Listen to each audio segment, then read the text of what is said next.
What are you doing?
Very deep rosters. Well, in very deep rosters. SAS actually has one of the smallest rosters, but can I say that they're on average the best roster? Like their average player on SAS? I guess hard to say, especially when Zeke was there. Now that Zeke isn't there, it's slightly weaker, but they still have strong players. They don't really have any like guys that are B. Oh, who was I forgetting? SAS Lokdog is definitely one. Who actually beat Dove on stream the other day. Now, I know Dove is kind of out of shape just returning, but still, anytime you're beating a Korean X-Pro, you're probably doing something respectably right. Alright. We just have a sec to throw up the lineup. We'll see who's actually playing in the first match. Where's that SAS banner? There we go. It is going to be... Oh, yeah, duh. I feel like an idiot now. I forgot Michael. So we're going to have SAS. We're going to have Michael against iFU's Cryok. Alright. So let's head into it. First game. So Michael shouldn't need much introduction. Strong finish in the last TLS. Who did he die to? Zeke. Was it in the finals? I think it was in the finals that he lost to Zeke. I don't know if he's been active as of late, so he might be a little rusty. He looked a little rusty. He fell out pretty quickly in this TLS. So hopefully he's resolved the practice issue and is back to full form. And of course, Cryok shouldn't need a whole lot of introduction either. He was one of the players that really rose fast. It wasn't all that long ago that he was like, a C+, B- guy, and then in the space of what felt like a few months, he went to being a solid Gambit's Cup contender. I think he went like 6-1 or 6-0 or some really strong record in Gambit's Cup and really proved himself as a player and is noted especially for his TVZ. But the question is it enough to take on one of the top foreign scene players, Michael? Yeah, I think this is going to be I think this is going to be a pretty rough match for Cryok. To say nothing of their relative skill levels, Michael is a really eccentric player. He likes to do lots and lots of really different things, which oftentimes manifests in cheese, but he also, even when he's playing quote-unquote standard, he adds in lots of his own wrinkles and plays the game the way he wants to. And Cryok's a player who really likes to play things by the book. The more standard the game is, the better he's going to do. And he just wants to get up his 4 bases. He just wants to push you down, and no surprises at all. But against a player like Michael, he has a lot of trouble. So I think that Sass got a pretty nice matchup advantage game 1 in terms of just raw play style.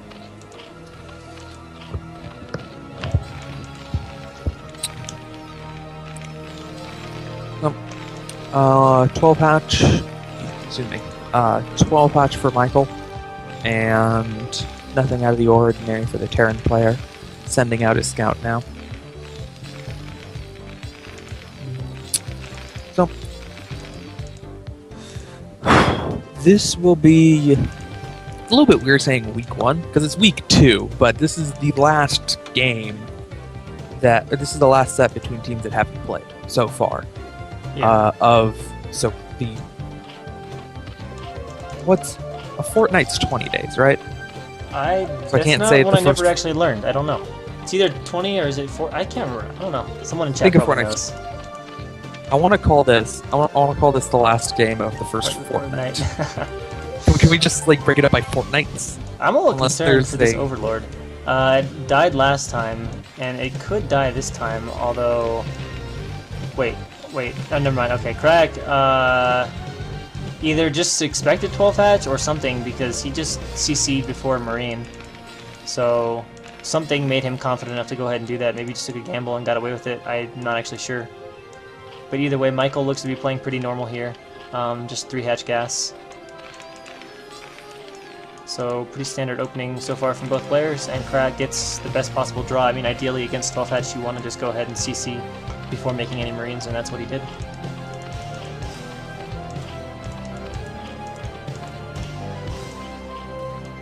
And it looks like Michael's going to make 2 pairs of Lings. Yeah, 2 pairs of Lings, then getting his Overlord. Marines on the way for Crack. We got the gas about done. And it's going to be eBay, so we're probably going to see 5 racks plus 1 from Cryok.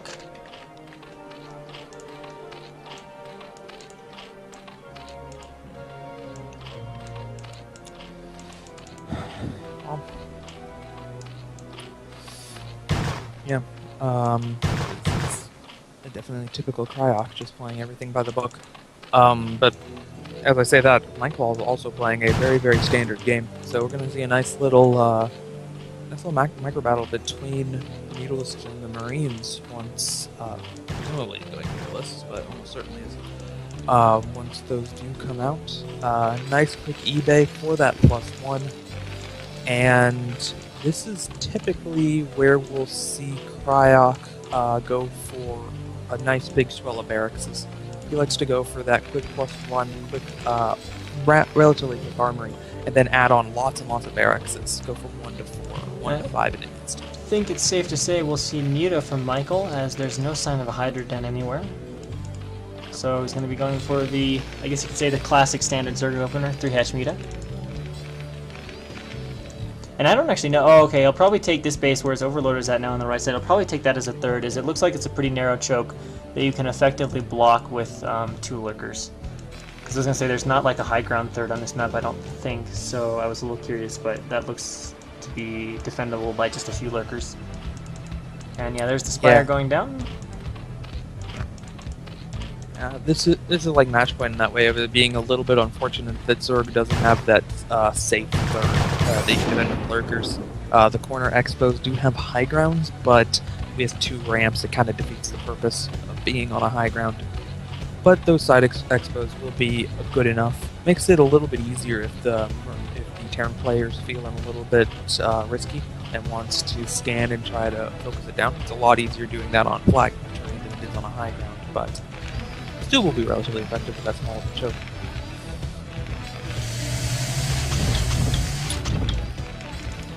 And we can see barracks coming up from Crack. It looks like so far it's just 4 racks. And Michael has a few speedlings, but nice little wall from Crack there. No real opportunity for those to run in. And Michael is going to just go ahead and plant his third nice and quickly. Which means his eco is relatively booming. Not quite saving up enough money to make 9 meter right away, but I think he's getting about 7, and we'll probably add a few more. This does give him a little extra gas. I wonder if he throws the hydrogen down faster with that. Yeah, he throws the hydrogen down a little bit faster with that.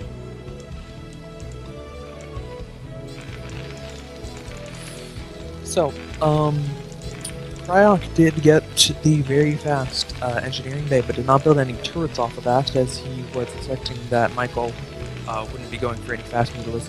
He did scout the third hatchery, so didn't need to defend against a 2-hatch muta.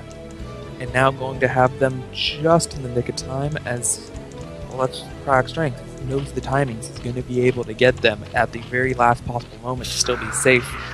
And here they come, getting one scouting STV, but flying over the Marines, taking some initial damage. Turret position. Interesting turret positioning. But it looks okay. It's just kind of in the mineral line there and allows them to shoot. And that's one of the things about +1 is you can afford to move out. You get enough Marines when you get like 4 or 5 racks like this. You've got enough Marines that you can move out, and basically you don't have to make as many turrets because Zerg has to come up and defend. And Michael finding a few free Marines, that is not an ideal start from Cryok, as he quickly rips those apart. And of course, one of the things Michael known for is both mechanics and very nice meter control here. So we'll see if Cryok also has the control needed. Michael flying a little bit into some Marines, but they're also here without medics, so which means he can fight them happily if he wants to with the Muta. And again, he's finding the rally points and picking up those Marines. Does have a couple missed shots here, and another missed shot. So the Muta control a little off. I don't know if it's laggy or if Michael's just slightly off, but it has not been the usual super pristine micro we're used to. Carapace +1 just starting. Lurkers finishing now, so he's going to be able to defend his base with Lurkers, which is really all that counts. Assuming he's okay, he's just morphing them with the natural. I think they'll get over there in time. He should be able to slow them down enough, and he's got a lot of lings out right now. We'll see if he wants to go for the engage. He's going for it. Muta leading. He's not really microing them, so the Muta can be targeted down, which is exactly what Cryok is doing, trying to get rid of them all, but it's going to allow the lings to pick off the rest of the Marines, and actually a lot of Michael's Muta surviving. So now Michael's going to be feeling right as rain. And there's actually all of a sudden a head in supply, which is a bit scary. That was a really harsh engagement to lose all your Marines this early. It's going to set Cryok back. It means he can't get really any aggression going. And how many Mutalisks are left for Michael? He has that many, maybe 4. 5 of them in the control group. Okay. And the reason that I mentioned the turret positioning is normally on a map like this, you build the turrets behind the mineral line, so that as soon as the Mutalisks pop over, the turrets are already there shooting at them, and really try to protect the SCVs as much as possible. By placing them so far away from the cliff, it means that they're a lot harder to snipe for the Mutalisks, but also means that the Mutalisks have a little bit easier time going for the SCVs. So it's interesting being more defensive of the turret and less defensive of the SCVs. You don't see many changes. It's a little bit interesting. Anyway, back up to a respectable Marine count again. It does mean that the few Mutalisks that are left need to at least fear them a little bit. Can't be casually flying over.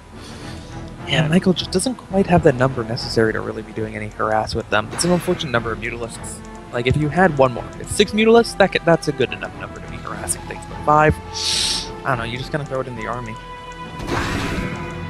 And now Cryok has a tank bolstering this army. Should have Vessel on the way. He's getting a dropship first, though. Going to be a little harassing that. And it's interesting to note that Michael has not put Lurkers at the choke of his third base. He's just kind of defending out on the map. Yeah, and I like that. You won the engagement with you won that initial engagement. You know you killed off a lot of the Marines, and just look at all the Overlords around the map. Overlords and Zerglings. He has complete knowledge of where Cryok is. So he doesn't need to be holding those Lurkers back. He can be using all of his forces to apply pressure and getting ready for this. What could be a really important engagement here if Michael decides he wants for it, but nope. Doesn't let the look, just gonna back off. Dropship has been loaded up with 6 Marines so far, probably going to add like 2 medics into that. Now these lurkers might be stop lurkers because they're not shooting. We'll see if Michael can bait these stop lurkers nicely. You can see he's trying to. The crack throws down the scan. And now these lurkers should leave, but no, I guess Michael's just going to go for it outright. And here we go, he's coming in, lurkers burrowing, but I think if crack spreads well, he'll be fine. He needs to come back off of that. One of the tanks might go down though. And he does get one of the tanks. Another tank unfortunately turns the wrong way into the lurkers, but they do die in time. And now there's about as many lurkers as Marines, so I think Crag is going to have to retreat from this. And this one of the things you got to expect is the hive wasn't super fast for Michael. It is done now. It isn't super fast, so it's making for this larger lair army that's actually able to push Crag back a little bit as Crag loses his other tank now. And I think, okay, over here, I was like, where'd the dropship go? It is flying down the right side. Michael seems to know about it, though. A bunch of Lings are in that expansion. Crag may just decide to fly over this base and head to the main, or he's going to drop behind the middle line. No, he's going to fly to the main. There's a tank sieged up, shooting a few of the lurkers. Michael will probably ought to unburrow these. Marines unloading here. Lings coming back in position. And there is a single medic with that, but the Lings are on top of the Marines pretty nicely. And I think they're going to clean... Nope. The Marines are going to clean up the Lings right now, but the dropship might get scourged in the process. All the drones being forced to evacuate. The dropship does get scourged. These lurkers have not He's going to get back. But he's going to get the pull, maybe. And can he get it before Crackling finishes? It's close. The Lings are coming back in. Can they distract long enough to get Crack? It's going to be very close. He's not going to focus it. He's going to get... Okay, Adrenal finishes. He may still get the pool, though, because he's in a ridiculously efficient position that's causing Michael nightmares. So he gets the pool, but Michael does buy enough time at least to get his crack out. Now he's relocated lurkers to the left side of the map, and Cryok is going straight up... No, never mind, he's adding more factories. I was going to say, it looked like he was going straight up SK Terran, but... No, just adding more factories. Defiler Mound consume about 2/3 done. So Crack is not going to have the ability to really kill anything with this tank M&M push, but he does want to probably get on the map and get a little more space before that Consume and Defiler is finished. Just pick off another lurker. I don't know if there's been Protoss yet. There's been TBT, but I don't know if there's been PBT. Yeah, I don't know if there's been PBT yet. Here comes a bunch of Lings in the backside, but I think there's enough Marines here, especially if they go in the bunker. And yeah, Michael's just going to turn around. Like, I shouldn't take that on. Looking at upgrades, we got 1-1 against 1-0 for Michael.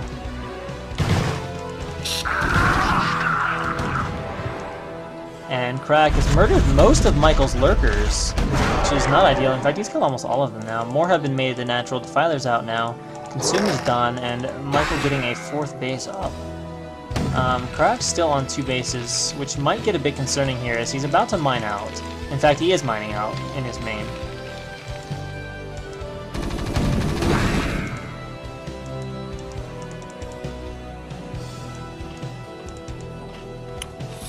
Yeah, with 5 bases up now, Michael is looking pretty strong. Oh, we have a here.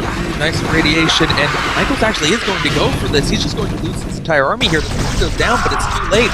And Cryok, it's cost him so far 3 Marines to kill off nearly Michael's entire force, and actually with the irradiation. Took off a lot of Lings, and none of the Scourge connected with vessels. Saved all 3 of his vessels.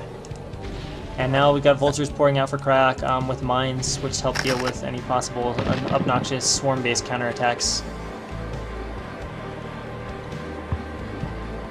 I was trying to say before that started was that Michael's economy is looking pretty solid right now, but Cryok is getting dangerously close to mining out in his main specifically, but also his natural. He should be expanding pretty freaking soon here. Oh, he has 2 command centers done in his base, just waiting to be floated out to make a road. Yeah, he does. That's pretty funny. And I guess if he holds that ridge, he can have decent control over them. There's actually a lot of little cute paths on this map. It's odd. There are a lot of places that don't look like that you can walk over it, and you can't walk over it. Alright, and here comes Crack, rolling forward. Dark Swarm goes up. Michael retreats out of the Dark Storm, only to lose more stuff. That was a strange retreat path. And now Michael is going on the offensive. Crack is at a very, very large supply lead, but still, mining out is quite a possibility here. Laying as many mines as he can. He just lost all of his science vessels. Oh, so discouraged. Oh crap, I missed that. That sound of a vessel dying is pretty cool. Alright, so what do we got? We got 1-1. That's probably going to stop there on upgrades, and he is getting both of his armor. His +1 weapons is almost done. Oh, and Michael's running again with some wings. I don't know if he's just trying to get a feel from the army or what, but that didn't do much. And we've got a few lings being cloned out across the map to try and clear mines. One actually finds its way to the command center.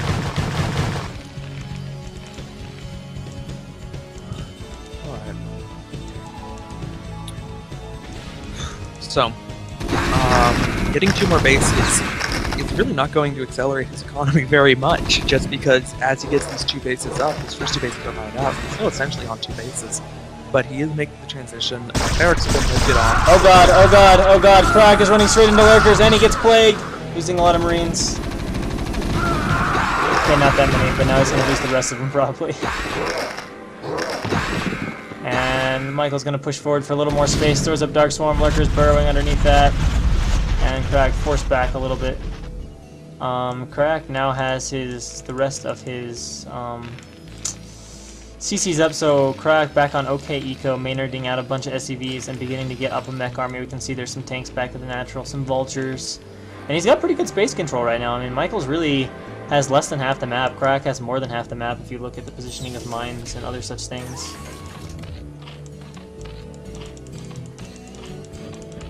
But Michael does have 5 bases. Yeah. He's got a lot of gas, too. He's got a lot of gas. And because he's Zerg, he's not going to be mining out of those very quickly. I'm interested to see what his next steps is. It looks like the next step is just to add Ultralisks. Very, very nice so far from Cryoc. If I'm Cryoc, I'm really happy with my position. It should be a very scary time for Terran.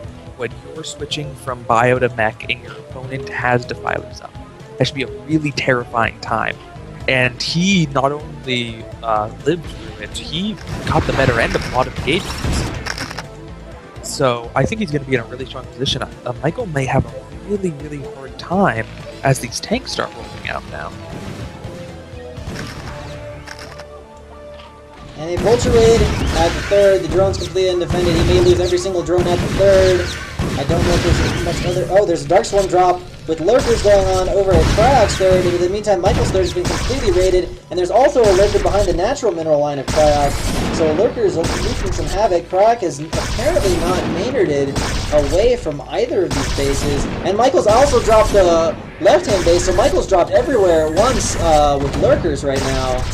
And so while Cryoc is getting some SCV kills, Michael is delaying a ton of Cryoc's mining. 12 kills on the lurker here. I can't see, there's 6 kills on a lurker over here. There are defilers to continually refresh the swarm. He really needs vessels. There's 14 kills on this lurker.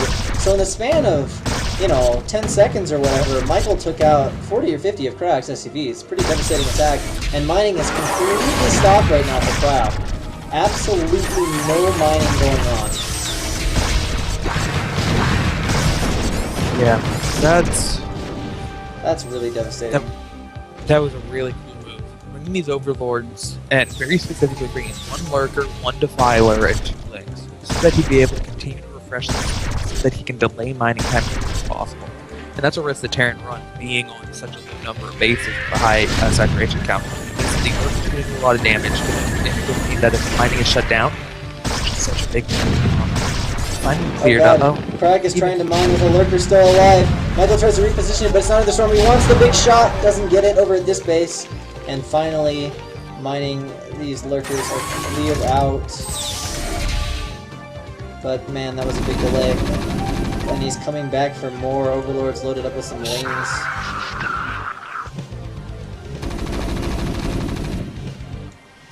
And in the meantime, Michael has just popped a bunch of Ultralisks.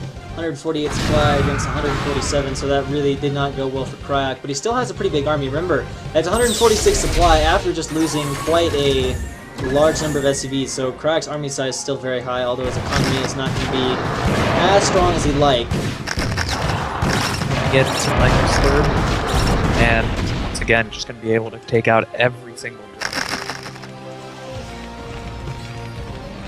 A lot of damage done by Michael. And Michael's charging in here for an attack with just ultras against a bunch of tanks. I'm not sure this is good for Michael. Yeah, it's really bad. I don't know what prompted that. That was not something. We got another Vulture raid over here on the right side. Lurker's coming back to clean this up. They've all got a few kills on them. So again, the third base of Michael is really getting raided with the refusal to make Sunkens. And at the top right, we have a dropship, but there's 2 skirts. Can he get any Vultures out of it? No! Crack doesn't react in time. So I think both players right now might be reeling a little bit on their eco. Yeah, there's not much mining from Michael right now. Okay, I guess the few bases. If he spreads out his natural, he'd have okay mining. But Crack has, I mean, it's a 4 SCV base, so I guess he's got saturation there. He's only got 3 SCVs at this base. And he has the bottom base, but again, no mining, so really very, very low income for Crack. Michael definitely has the better income, but neither player has what we'd call a big booming late game eco right now. Man, losing all those Ultralisks was so huge. Yeah, I don't it know had why to have he been did that. That was misclick, or somehow didn't realize that the tanks were there or something. But there wasn't even a Dark Swarm with that, you know. I thought like maybe if you drop the ultras on the tanks or something, but like that's usually accompanied with Dark Swarm or something, you know. Just Lings. Lings are going to detract a lot of the fire away, allow the ultras heck to with no we've got an overload Ling drop here. It's right on top of the Vultures. It might actually clean them off, so it's going to force Crack to lift off, and perhaps Crack is overextending a little bit, as obviously can't mine from this base right now, and another pair of Ultra Ling being sent over to the bottom left. I was going to say, maybe he could Ling drop the tanks right now, because there's, you know, oh, okay, he's finally got some Goliaths out. I was going to say, with no Goliaths, if all the tanks are sieged up, you can really just abuse that. But now there's a few Goliaths out, he can't just run in there with an Overlord and drop stuff. It should flash between current money and income for people asking about the bottom right display. It has a different look when it displays current income rates. Yeah, the green number is how much they have done in the past 60 seconds. I know that the bottom left base feels like a lot safer base, it's a lot farther away from the opponent, it has nice chokes you can defend, but I think Cryok's better off going for that middle expansion. Just because he's mech now. He's going to be a slow lumbering thing, he wants to hold that position. And I think just the fact that it's close to all of his stuff means it's going to be a better opportunity for him to take a 5th than that bottom left. Alright, what does Michael want to do with his? There's a large cluster of Overlords moving through the middle of the map, but they are all empty. So I don't know exactly what their purpose here is. They are headed somewhere. And Michael is running some lanes headlong into the army of Crack, and now this super empty drop. Whoa, whoa, whoa, whoa, whoa, whoa, whoa. What the? Okay, you seen this? Where am I looking? You seen that Queen Energy upgrade? No, you seen that pack of 1, 2, 3, 4, 5, 6, 7, 8, 9 queens? Where's the Queen? I haven't seen spotted the Queen pack yet. They're at the natural. Oh, they're right and hidden. Okay, yeah. So he's building up queens and doing a little bit of a fake drop. Actually, he's sucking away some irradiates. Michael 180 supply. Doesn't feel like 180 supply. I'm not seeing an army. I guess he's got some Ultra Ling, but I'm just worried for Crack, because Crack's eco is starting to recover, but he's only mining from like... He's mining from essentially one base, because he's got 6 patches over here, and he's got 4 patches over here, so he's mining from like one Wind and Cloud main. And that's the extent of Crack's mining right now, so he's really in a weak position economically. And while Michael doesn't have a ton of drones, he's still mining from a lot of different patches. And is trying to set up the bottom left too, so Michael's really getting into a strong economic position now. And with the queens coming out, that's going to be obnoxious for Crack to deal with as well. Oh, it does look like Crack decided that he would go for that center expansion instead. As I said, I do like that option more than the bottom left, but just because I don't like expanding the bottom left doesn't mean we can allow Zerg to have it up. Crack really does need to make sure that that does not happen, because a split map is really nice for him, but allowing Zerg to have more expansions, things start to get a lot more difficult. But really, Michael's just waiting. He can't do anything until his queens have enough energy, which they just all hit. They all have enough for Broodling. Yeah, they just got that now, so now that that's happened, he can start to think about He doing can take things. out but almost does he all get- of these center tanks if he wants to now. So we'll see when these queens... They've moved around a little bit. He's moved out 4 of them already. He's max, but I don't see his army anywhere. There's some of it in the natural. I mean, he does have a lot of ultras. I'm seeing like a control group and a half of ultras, so a lot of his supply is in ultra. Oh, there we go. Okay. And now he's going for the attack, but he hasn't brought all of his queens. Let's see if he can hit some good clone broodlings.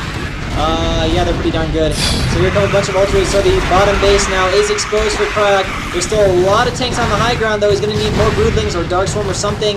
And having learned his lesson from the previous attack, he takes out the tanks and then proceeds to retreat away. Crack is still allowed to mine from these bottom mineral patches, but again, only 5 or 6 SCVs are mining there. And Michael remains maxed during the duration of that entire attack. Next 4 queens coming up, all with again with enough energy for broodlings. And here comes the army. So it looks like second burst, same as the first, but the tanks are actually heading away from the expansion. Siege, broodlings are being dropped right now, and a bunch of the tanks. Ultras are running in, but is it enough ultra? Probably not. Tanks are fairly decent against ultra. There really ought to be some lurkers and swarms with this. It doesn't cost that much gas to make a defiler. If you're going to make that many ultras, at least add a defiler or 2 in there. And, I mean, he is getting rid of tanks with broodling, but the ultras are really, really cost inefficient so far in this game for Michael. And if this game goes on longer, that could become a serious issue. As now Michael's only 156, and he's done damage to Crack. Crack's down to 108, which is starting to get to that point where you don't have that many tanks left.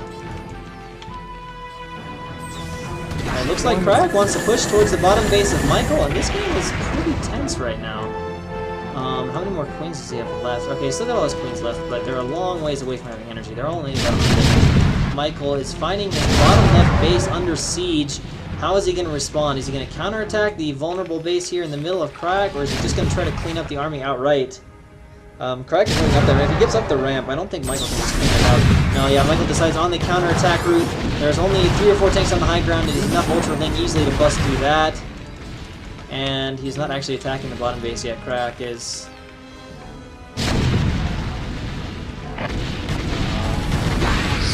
Should have said some things in there. Yeah, I don't And think here we go, Mike's going for it. He's trying to take out all these tanks. He's getting rid of a few of them. But tanks are pretty damn powerful against Ultra. And they go down in a flash. Now trying to Nidus Canal in a bunch of Lings. And there aren't supporting units, so that means tanks will destroy tanks. And the tank count is decreasing for Crack. He really needs to reinforce this if he wants this attack to work. I really wish we'd see a Darkstorm though. But I think there might just be enough reinforcements to clean up this tank mass, which will leave the middle base of Crack. And defender reinforcements are arriving. He actually, I think, has to hold here if he wants to win the game. Lurkers growing on the high ground. It is maybe going to be enough to hold. There are still ultras coming down the ramp right now, but they are low on health. And now here come more Lings. Can they get on top of the tanks? They are forcing the tanks to shoot at each other, and Michael is streaming everything in that he possibly has. And Crack is target firing really nicely, though, staying on with these tanks, but he's down to just 2. And the situation is looking pretty good for Michael at this point. And now Lings are on top of these tanks, so these last 2 tanks are going to fall. And Crack reinforcing this position, but with only 3 tanks and no mining at the middle base, and Crack only has 1 base of mining left. And this is pretty close, actually. But Mike still has a lot of ultras. Still has 7 or 8 ultras. God, that I wouldn't give for at least 1 Dark Swarm. Oh, the Broodlings make a reappearance, though.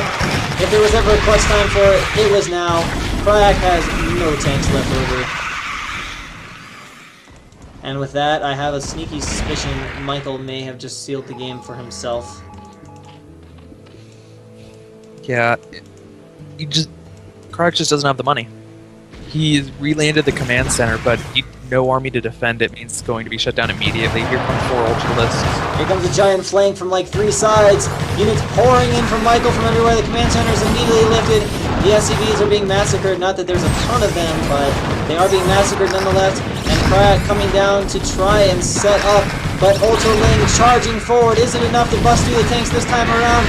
It's going to be close. I don't know. They are all on top of the tanks. They are going down. I think it might just bust through with reinforcements. 1 tank might live. One tank might live. Nope, it gets moving. And Crack is just about out of units. 138 supply, 254 supply, and we should be seeing a GG at any moment now in time. Michael still with a bunch of Ultra back at home, just rolling. Maintain this bottom base, maintain the bottom gas. And Crack, you might try one more time to mine from this bottom base, but I think there are just too many units from Michael Hold. I don't know why we see such a refusal to use Darkstorm, but I think this is just going to be enough to pound through, mines included. The remaining vultures fall, a few links slipping into the mineral line to kill all the SCVs, and Crack is again pushed back. There are only vulture reinforcements at this point. And I think Michael is going to do what he was sent out to do and get the first point of the day for SAS. Get the clan war started off right and send a message to iFU that we are not to be messed with.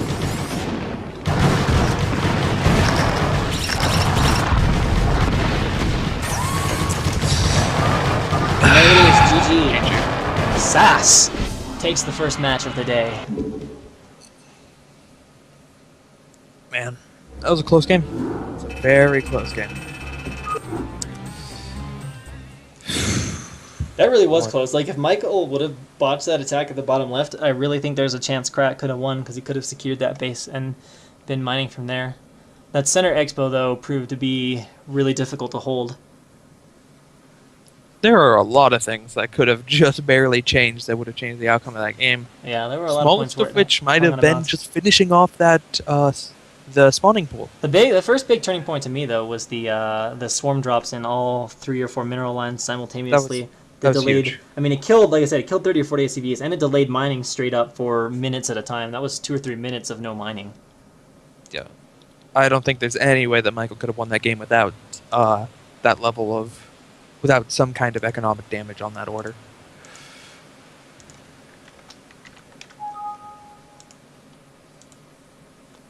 So who are we going to have for our next lineup? It is going to be Draw from SAS against iFU SPX.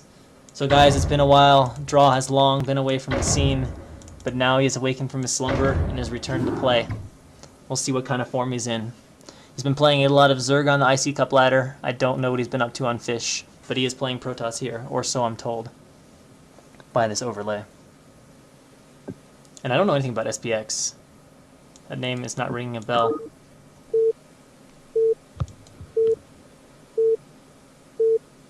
So here we go. The Protoss hero. Draw in the bottom left-hand corner as our red Protoss. And in the bottom right-hand corner as our teal Terran, we have iFU SPX.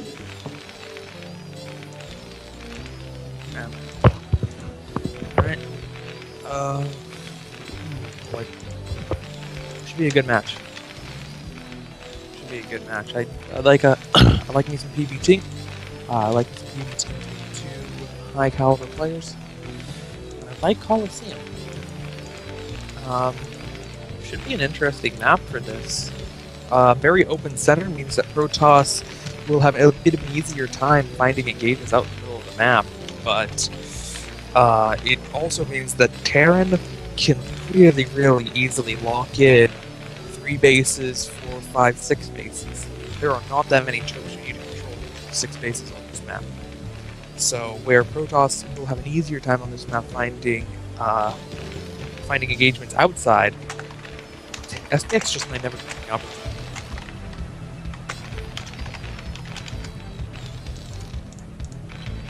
Alright, so a depot going up, we might see a wall from SPX then, since that is placed in a walling position. Of course, this is a very easy map for a tight wall, and then you can make a completely tight wall here, including to lings and everything. Yeah. I'm a fan of that. If you can make a wall, there's no reason not to.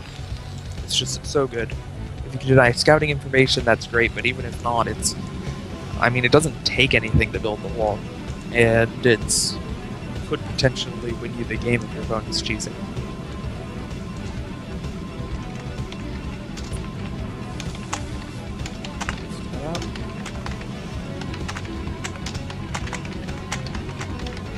Signal's gonna go the wrong way. It's gonna be quite a while before it gets around. Draw is center scouting. I guess doesn't want to die to BBS in his first game back, so gonna cruise through the center and probably on to the top right-hand position. And then the critical question is, will he move left or down?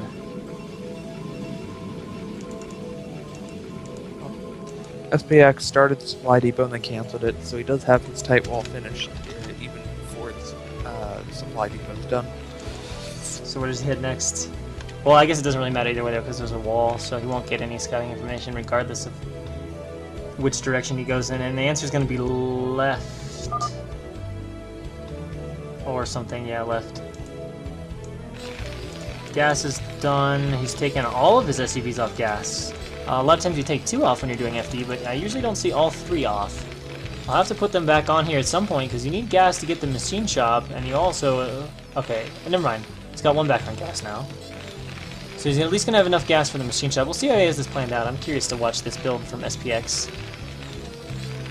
And meanwhile, it looks like Draw's just got Rain spinning, getting his first Dragoon.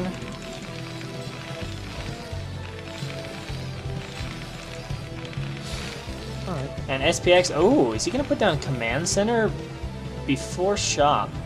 I'm thinking yes. Okay. Alright, that explains why we had all the gas off, and he's going to have just enough gas to get his shop. So this is pretty cool from SPX. It's obviously thought out. I don't know if it's a build I'm familiar with, and I don't know what it's vulnerable or not against, but I like it so far. It's at least creative. It's a really... yeah, it's good, and it seems really strong on this map in particular. You can't get a... if you do a wall like this, it just defends your main on most maps, but because we're on Coliseum, it means that he has a completely tight wall that also is going to protect his natural. It means that he can wait a little while, and he's going to take some damage on the barracks, but he just doesn't care, because the barracks says... The only thing, perhaps, on second thought, I don't like about this wall, especially with the slow siege, is that if Draw puts the goons on the high ground, he can take down the top 2 depots with no difficulty with the range goons, particularly if he was doing a more aggressive opening. So we'll see how the micro is here from SPX. He's got to kind of repair these SCVs as the goons show up. He's going to have a lot of pressure on this wall until that tank comes out. It is now out, though, so it's going to force Draw back. Trying to pick off an SCV, or maybe the tank, but he pulls it back nicely. Yeah, I'm actually interested to see if he does take the high ground. Yeah, Skyline thinking along my line, saying that he doesn't like the early CC and feels that it would have a lot of trouble against like 2-gate power goon, or God forbid like 3-gate, and I could definitely see that because you're delaying your tank a bit and siege and whatnot. Draw's really kind of derping around with his goons. I don't know if that was intentional to bait the tank or if they were actually just padding problem. Now we've got siege. Oh, that looks like a good siege spot. Always got to be a little careful against early goons. And yep, as expected, goes to the high ground now, continuing to pressure the wall. And he's doing a good job here. You know, he's kind of essentially getting the effect of goons pressuring the bunker of Iraq CC by doing this. As SCVs constantly are off to repair, and a lot of minerals also spent on the repair job as well.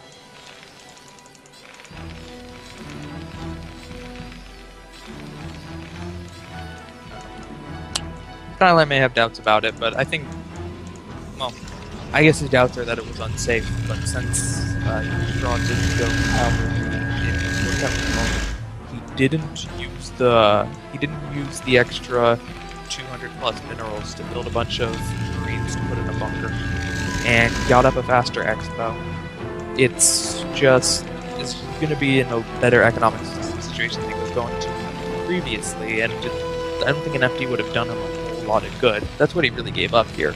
And SPX again opting for the very fast armor. He got that around 35 supply. It's almost done here at 6 minutes into the game. So he's going to have really fast +1 attack.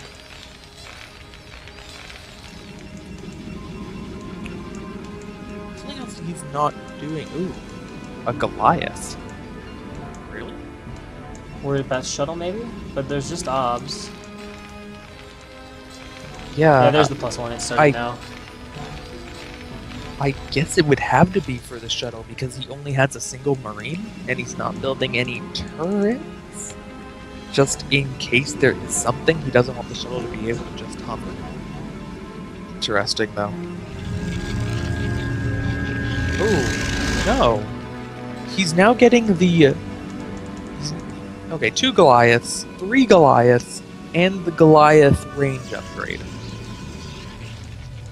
Are we hard countering, blind hard countering base carrier? Blind hard countering something that Draw's not doing. I know, that's the blind part. I don't know.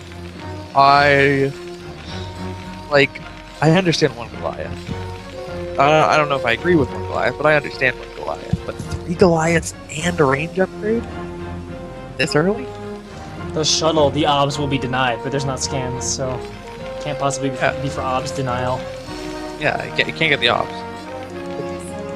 Or a shuttle. And it's like, what would the shuttle bring anyway? If the shuttle brings DT, he's still screwed. Probably Reaver. That's what he was worried about, Reaver follow-up, but...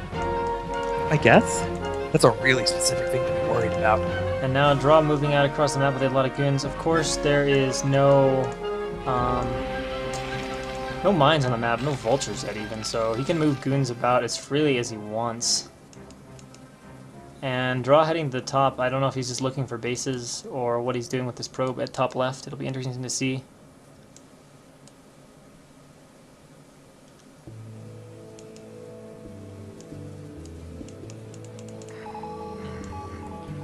So, yeah, the 3rd command center is almost done, but he's going to have a hard time getting it out there. It's going to force an engagement. Draw is very clearly looking to shut down that command center from going up, and it might be hard for the tanks to approach. They have to go up to high ground. Oh, okay, I see why Draw took the base up there. He just didn't want to take the closer base to Terran, so he's opting to take the other main. And it looks like right now Draw just sitting a bunch of goons on the high ground, just going to try and be as much of a pain as possible, denying SPX expanding, slowing it down. And without any vultures out, which he's seen with his obs, that there's no vultures, he can safely put every single goon he wants out here, and he doesn't have to worry about anything in his main. He's getting his Arbiter tech up right now, Tribunal about half done. And if we look at supplies, Draw's got the usual 20 lead. And, alright, SPX knows the goons are up there, isn't having a blonde moment of floating CC into a ton of goons. And SPX, creeping his way up, shoots down one of the obs. The Goliaths do come in handy for that. And is just going to creep forward, but, I mean, just the presence of Draw's goons, look how much they're delaying the CC. I mean, it's been done for a while, and then SPX is just having to slowly creep his way up. Draw's getting out of this exactly what he wants. And a big probe transfer from Draw, who is still just on 4 gates, but that is fine. Terran right now is only on, he's going to 4 facts, and our first vultures of the game are beginning to make their appearance. And Draw now actually has changed his mind, he's going for it, and there are Goliaths shoot down the shuttle, and Draw shuttle derps hard, only drops 2 zealots. He turned around the wrong way, but still the goon spread is good enough, and of course they're on the high ground, and a massive setback here for SPX. He's going to lose almost all of his tanks. I think Draw maybe could have taken that, but look, what do we have here? Slip, slip, sneak, sneak. Do we have scan? We do have scan. But he may have just spent them to get rid of the observers. So, still scan at the scan, DT goes down, but gets 2 more tank kills for Draw. And obviously really, really delays that CC landing. That is really a vicious delay. And honestly, I think Draw's going to be really liking his position now. And he might have enough units even to go for this again once a few more get over here. Oops. Or they're just shooting the pylon, never mind, just shooting the pylon. And oh my god, these goons using way too close to these Dragoons. Draw moves forward, 2 goons die, but it might still be enough. No, maybe not quite. I hear DT. DT gets in there, and Draw's trying to come in from both sides, but it's not perfectly coordinated, and there are a lot of vultures now to clean up these zealots. And most of the goons do suicide this time. Still, though, it's 11 minutes and 30 seconds of the game, and the CC's not on the ground. Draw leads only by 10 supply. That was a lot to throw away. But the previous attack was good, and the CC has been greatly delayed from the landing. Yeah. The Draw with a very map-specific strategy. He would not be doing this kind of stuff on Fighting Spirit, but just because he realized how hard it's going to be to do anything to the Terran once this base gets up. Oh, another DP coming in. slash and back off, I guess. Realize how hard it's going to be to do anything to the Terran once they take the high ground at the third. And realizing that it's going to be hard for the Terran to take this base, and give it a lot of gains in here because it's such a large third base. Really affects now the Arbiter had to be played for that, but that's fine. You know the other one. There we go. I still think he And you just got kind of quiet. Draw going up to 11 gates now, putting up a few in the other main, taking his 4th base.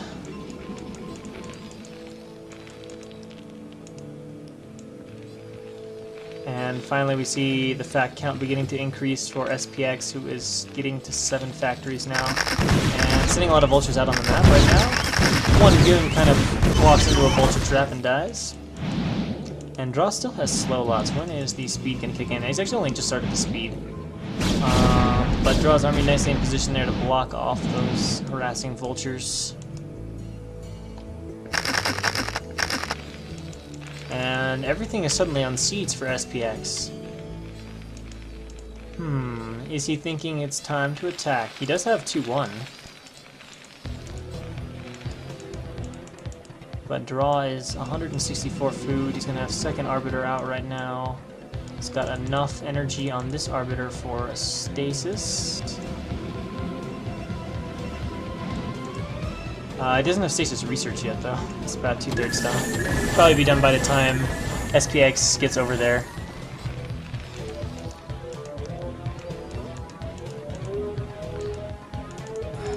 Oh, yeah, Draw has 3 Arbiters. It's going to be a lot of Arbiters, so that part's nice. He's going to have really good tech for fighting this stuff.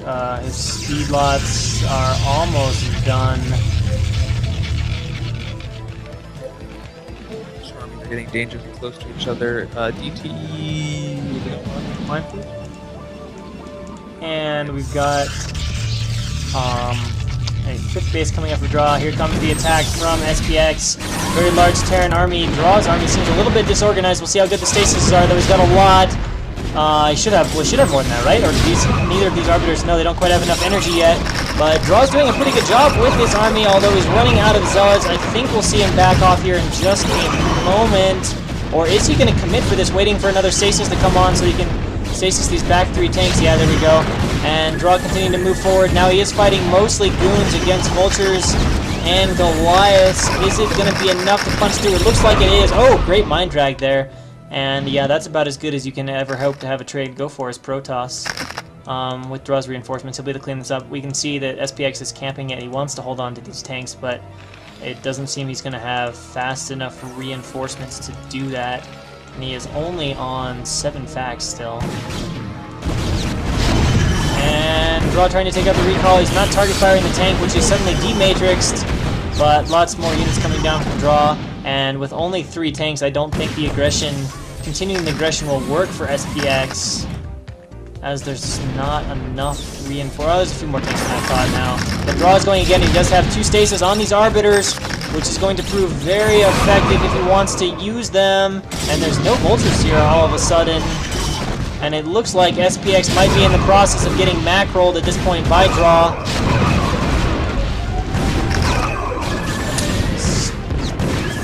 Draw's going to move back for a sec, but SPX really committing to this. And with so few tanks on the map, against quite a few gateways. That's 12 gateways right now on the map from Draw. Zealots going in there, clearing out mines, pushing forward with the Dragoons again, and it's enough of a surround to take these out. And SPX is slowly being pushed back to his base. Draw camping the stasis a little bit as more units come out, and it looks like Draw might even be looking to take a 6th base also.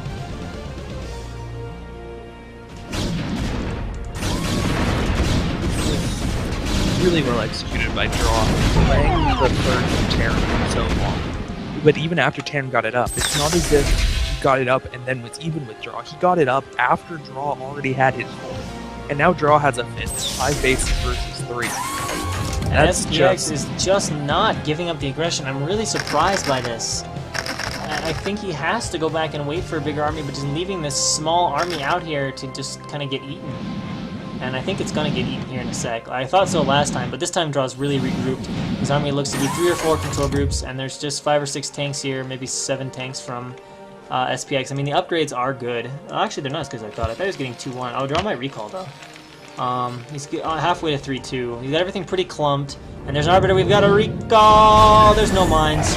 Oh, sweet lord. I mean, it's almost mined out where he recalled, but it's still going to be pretty annoying. And the response from SPX is to unsiege everything and go back home to try and defend this. There's a few tanks now sieged on the high ground defending. Will he lose the command center?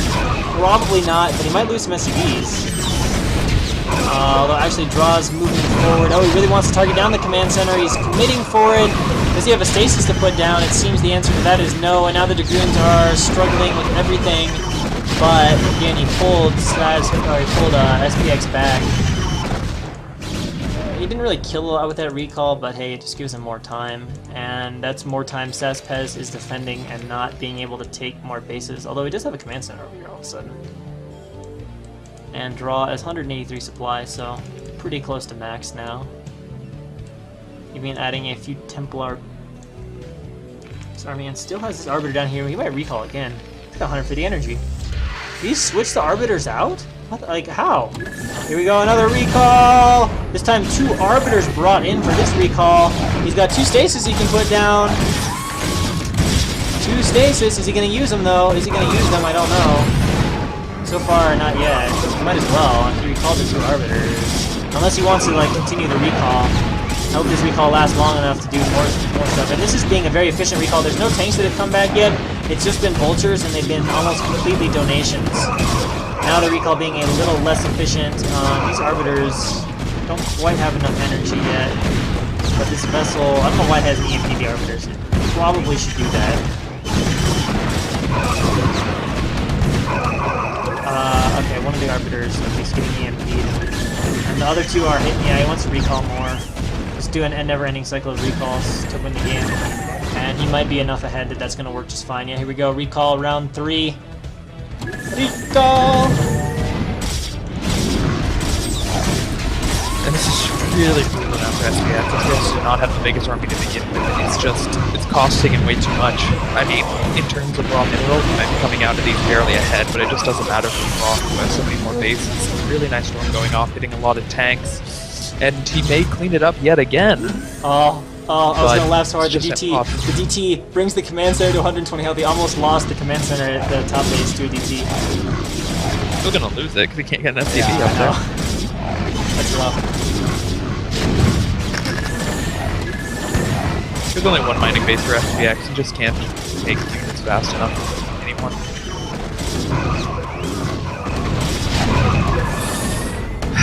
Alright. Draw taking a 6th base now.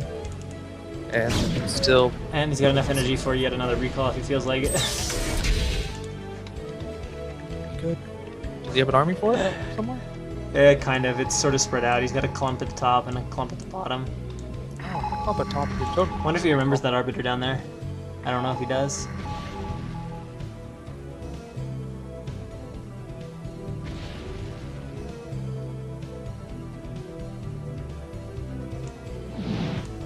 Alright, so Draw looks to be regrouping his army. Either he's going for another recall. He's found the Arbiter now. Here he comes. Wait, no, he's going to recall the 3rd this time.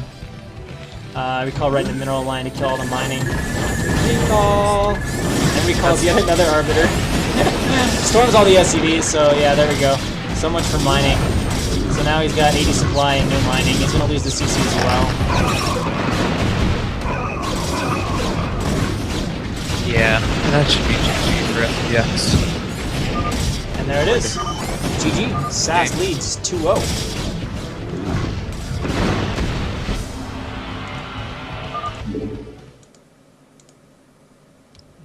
Super crisp play by Draw. Really, lots of elements that I like, specifically for that map. Lots of really good things from him. Well, yeah, that was pretty solid. Just delayed the CC. Pretty just solid game. Delayed the CC. Pretty good engagement against the push. Then perhaps SPX overcommitted in sending units on the map, but Draw obliterated that, and then he just got a wonderful cycle of never-ending recalls going.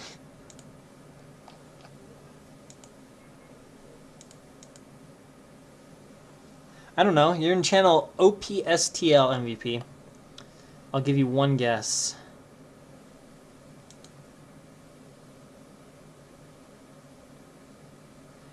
It's the same players, so the skill should be pretty similar. Obviously, where we're at right now in TLS, you should be seeing the stronger of these guys, but the same guys that play here play in TLS. The average level might be a little lower because there's a few teams that are weaker and might have more guys that are like kind of B minus B instead of A minus skill, but quite comparable. And now I have our next matchup, which is going to be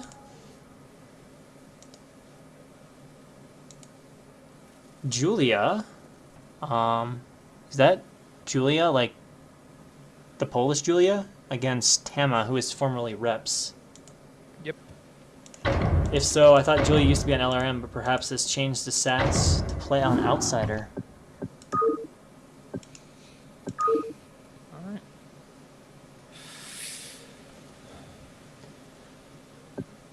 Alright. What was I going to say? Julia just advanced in TLS, right? So Julia just went to round of 8 of TLS, if I'm remembering correctly. And Tama, I want to say, is like a B rank player for Reps, so I think Julia's at a pretty solid advantage. But we'll see what we have. So spawning over on the left side as our Teal Zerg, it is Sass Julia. And in the top position as our White Protoss, we have Tama.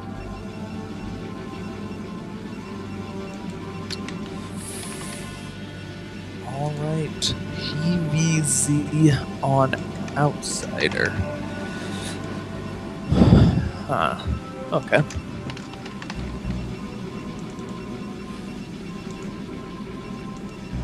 So, Sass up to 2-0 right now, looking in a very strong position, but iFU still has a lot of their heavy hitters left.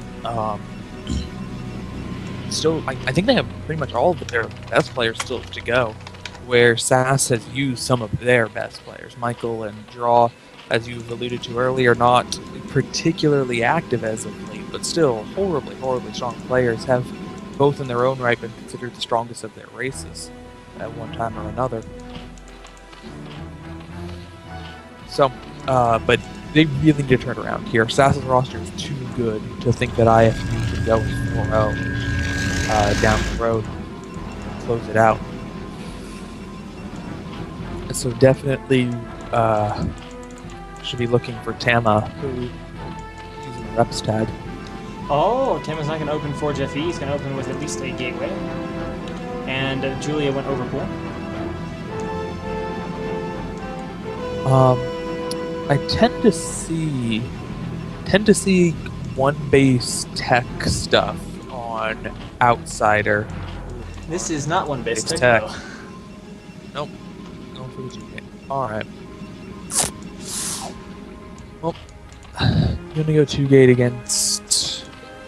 Going to go 2-gate, really, if we're just looking at it, it almost feels as if you're going 2-gate because you're feeling a little scared.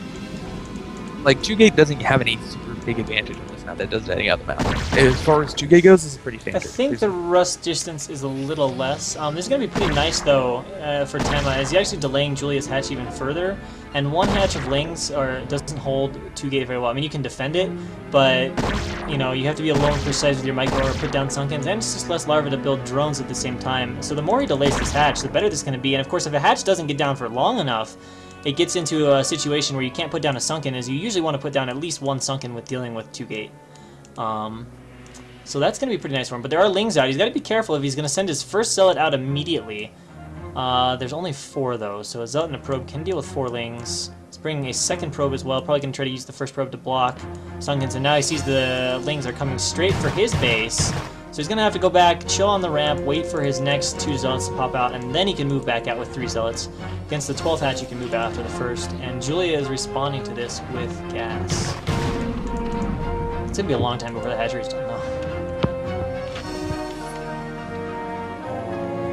Alright. Oh. Looks like the Zergling. Ooh.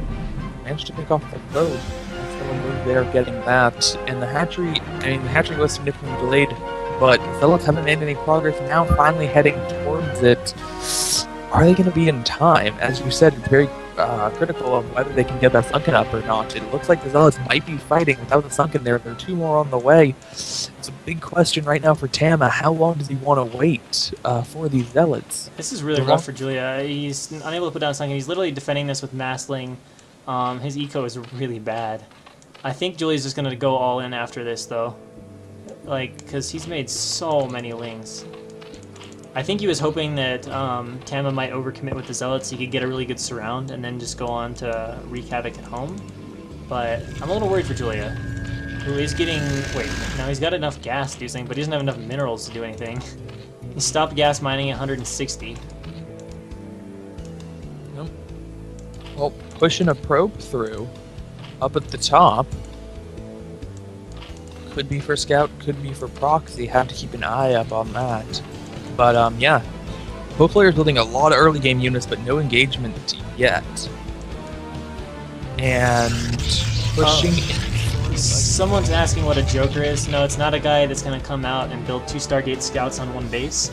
It's just a player that basically can act as a substitute if there's issues with walkover. And if there isn't issues with walkover, then he can be like a surprise player that comes in. So like, let's say you were prepared for PvZ, but then you sub in the Joker who's a Terran, it can kind of throw off that. So that's what the Joker is. And the Ace is the Ace player. And it is going to be a 2-hatched lair from Julia. So we're going to see really fast Mita probably. Slight chance of Lurker, but I expect more often than not it's going to be Mita in this situation. Yeah. I think Muta's a little bit more likely than Lurker's right now. See, the Tama's pushing a few of these lings back from Julia. He's smartly kept a few zealots on the ramp, being worried about the potential of a run-by. There's no speed, and this is exactly the engagement that Julia wanted, as he is murdering the zealots now of Tama, showing very nice ling control as he takes them out, losing only a couple of lings. Great trade there in terms of efficiency, and Julia has actually put up a 3rd base now. Sending a drone over there, chasing away a probe that has come through to scout. It's seen the lair, which is now done, and it is indeed going to be the Spire. And the Hydra Den.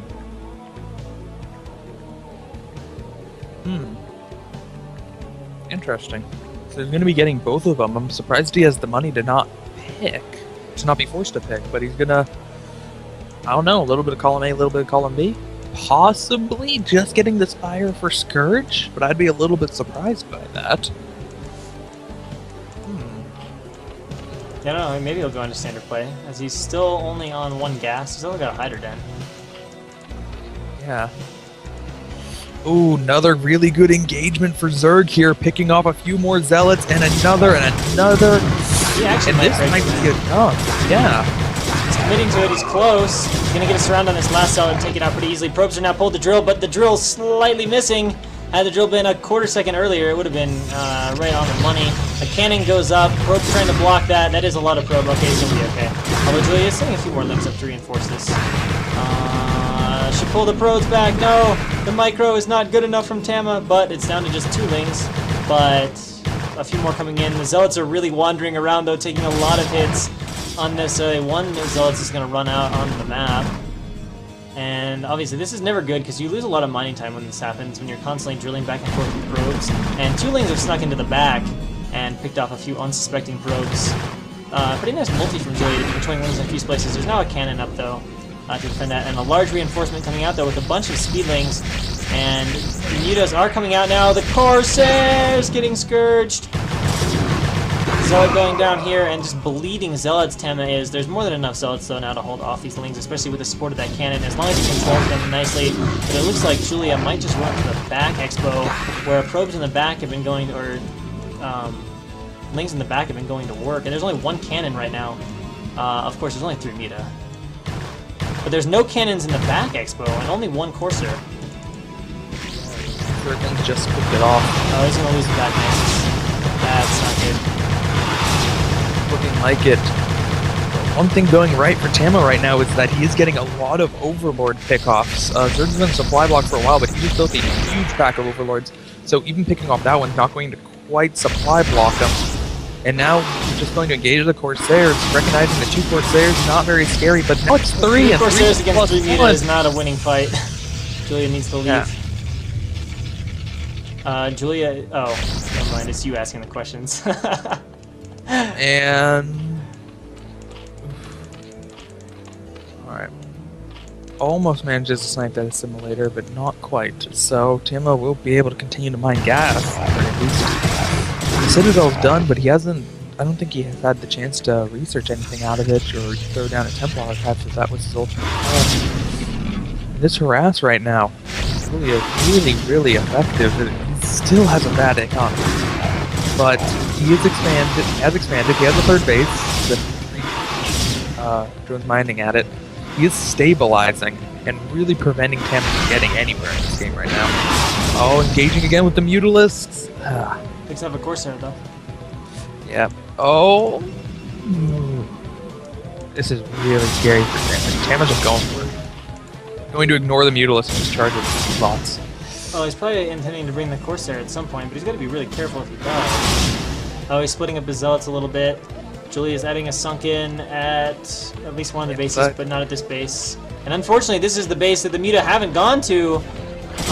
So these Zealots are going to do some damage. These drones need to evacuate, and they do. Only one going down. Cute move by Tama, sending half the Zealots one way, half the other, knowing the Mutalisks were only going to chase one. But it's not going to be enough to get him the hatchery. And as we said, only one drone kill. Stops mining for a little while. I don't think that's a big enough reward. He is sending four more Zealots. Now back to the natural. I guess just toying with the fact that the Mutalisks can only be at one spot at a time. But I'm not sure that this damage is worth it. His economy is so bad, it is really costly to be losing a control group of Zealots. The Zealots are running by into the main right now, and their target is drones, evidently. Or perhaps non-micro target. A few Lings running in here, harassing this Nexus. There are two Zealots, but Tama's going to move them message back. And he's going to target down the Spire, and the Spire is going to fall. 80 health, 40 health, 30 health, 20 health, gone! Doesn't get any drones, but he does get rid of the Spire, so that's going to be an End Scourge Muta, which might give Tama a window for air dominance. He's kept a lot of his Corsair alive. He's got 5 of them or so around. And Julia sending in another round of Lings. Will he target the Nexus? Or will he go for the cannon? No, he's going for the cannon. I hear an Archon being morphed at the top of the ramp, though. It's got to finish fast if he wants to save the Nexus. There is a major probe massacre going on. And the probes, for whatever reason, don't go back to the main. They go into the Muta. But the Muta fighting the Corsair, not a good fight for them. I don't think they can take it. Actually, there's only 3 Corsairs left. No, there's 4 left, 5 left. I don't think they can take it. The Archon is out now, but the Nexus is getting low on health. The Muta are being destroyed. The Archon, though, is surrounded. It will go down, but reinforcing Zealots will clean this up. And Tama barely holding onto the Nexus. Although in that trade, gets rid of all of Julia's Muta. But behind this, Julia is slowly getting an eco, and Tama is slowly losing an eco. A few Hydras out from Julia to defend the Corsairs now. Will probably still continue to pick up Overlords a little bit, knowing that he's eliminated the Muta. And Julia continue to send Lings up with just a few Hydra. Oh, he already threw away one Corsair and letting his other Corsairs get pretty low here. Really taking big risks to try to get Overlord kills, but it's the only advantage he has right now is an air dominance. You want to take advantage of it. Hydralisks throwing their lives away against the Zealots. Man, both players just being so aggressive, just trying to take the little advantage they have in this game and really push it home. So low eco. So low eco. The Overlord. No, they're just going to. And Julia at this point is just kind of going somewhat all. I don't even know if this is all in though, because the eco is pretty equal. I guess it's all in because Protoss still has 2 bases. Kind of strange. This is a very, very low eco game. I mean, Julia's at 35 supply, 12 minutes into a game. Oh, a DT comes out. Clutch DT! Oh, man. Just the time he wanted. Where's the Overlord? Oh my god, Gecko. Team match. Justice against Julia BM match. Oh, DT. Third base might die. Third base gonna die. Is he gonna go defend it or not? Yeah, okay, third base could live. No, it can't live. It'll die. There's a Hydralisk coming back. Bump. And goodbye. But cannons are being added from Tama, who may hold out and end up beating Julia. I thought Julia was gonna win, just kind of eco up and whatever. Then Julia decided to go all for it. And unfortunately, Tama's defense has been pretty textbook and pretty good. Yeah, losing all those Mutalisks is pretty big. Overlord! But the Hydra come and Overlord dies anyway. All of Julia's attempts, he's getting everywhere just too late. Just too late to save the Spire, just too late to save the third, just too late to save the Overlord, just too late to all in with the cannons. And now a decently scary army for Tama relative to what Julia has rolling out. I mean, it's only 6 or 7 Hydras. against almost a full control group of Zealot Archon. Yeah, he's researching lurkers. There is no Robotech, certainly not OBS for Protoss, so I guess lurkers are the last-ditch effort here. Those lurkers really. The lag. My Hydra wouldn't respond fast enough to defend the hatchery. He's got to buy enough time for a lurker if he wants to live. Actually starting to get some SimCity up. It might live this anyway. Still got a ways to go before we get lurker though, and Tamba decides, I'm going to go home, but I'm going to send one DT in, but the Overlords are nicely positioned, so this DT can't do a thing.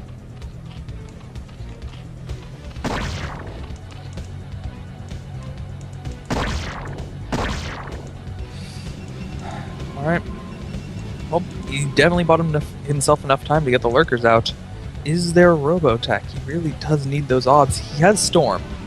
That is something. He did research Storm, and he has 3 High Templars that will have energy. So he might just be able It's halfway done at the natural. Ah, alright. So, his obs aren't that far away. Man. Ooh, can he snipe off Templar? Nope. Doesn't want to go for it. Yeah, drop pack. Drop pack is a really good research. I usually get that in the early game, in case you need it.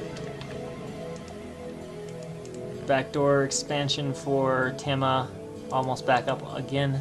Just gonna have him in a pretty nice economic position.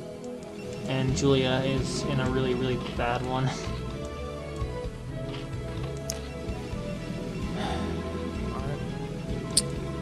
Yeah, I think that Zerg...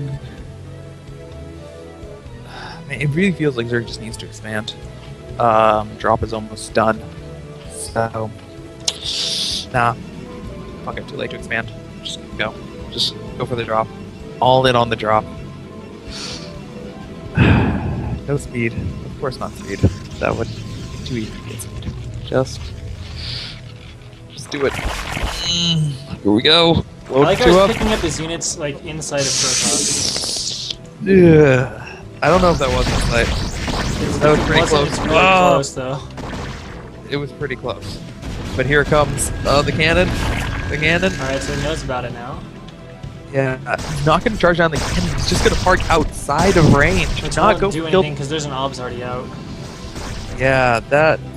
Ooh. Gonna try and drop behind the minerals here, but a cannon can see it and he can storm it instantly. Julia's probably just like, oh, well, this sucks. You get one Corsair alive, barely. So, Storm! wow. A little premature. 2 lurkers. Not many probes there from Tama. Doesn't even care hardly. Storm brings his Corsair down to 3 hit points. Oh, no, that one killed it. Drop being reinforced though at the back door. And Lurker trying to burrow on the high ground. Can he get off a good spine? No, he cannot. Cannon's going down. Back door next might fall. Actually killing a lot of probes though. Protoss units though are coming. They are coming. Can he target fire down the Nexus? No, he's target firing down the pylons, unfortunately, which is probably not the best target. He goes in now trying to snipe the Templar. He gets one. Oh, he gets the Obs. That's not a bad target to snipe. Now he's getting one of the Templar. And the DT is going to fall soon too. The Zealots. Oh, the Archon morphing on the ramp. I thought it was going to block the Zealots, but they've got enough room to get in now. Can he snipe the Nexus? Oh, the Lurkers can't do it though. There's no He's just off. going to run around with the Hydra. Rinking around the Nexus. Pick the Hydras up. Run away! Saves 3 of them. Oh, drop them on the other side. Be an asshole. Be an asshole. Yes. There's still no asshole. off. These lurkers are going to be able to do a lot of damage here. Yeah, the Julia's bleeding units to the front of these 4 goons. All these, like, Lings suiciding into these goons at the front. Format of this, yes, is best of 7, though. Not best of 5. Best of 7 ace match. With Joker. Potential. Oh, that one Zealot. Is it going to get out? No, not good. Oh, it is going to get out. So, this game is absolutely absurd. Pretty Julia is a little bit back into this now. Julia was like 98% dead. Now Julia's like 55% dead. I mean, Julia has an army that I don't necessarily think that Tama can kill. It would at least come down to control if Tama wanted to break this. And Julia's got a 3rd base now, and Tama only has 2, which is okay for Zerg. Yeah, he just started mining at that. So it's not as if he's anywhere close to having economic lead here. It's just kind of not even-ish. Alright, so Julia is going in for an attack on just these goons. Actually, this Protoss army is a little bigger than I thought. It's going to be pretty important for Julia to win this fight. Can he snipe the Ops? No, there's nothing to stop it. This is a bad spot for Julia to engage, and He is looking a little more dead than he was 30 seconds ago. Oh, that was horrible. Still kind of close. Tama must have very... Whoa, whoa.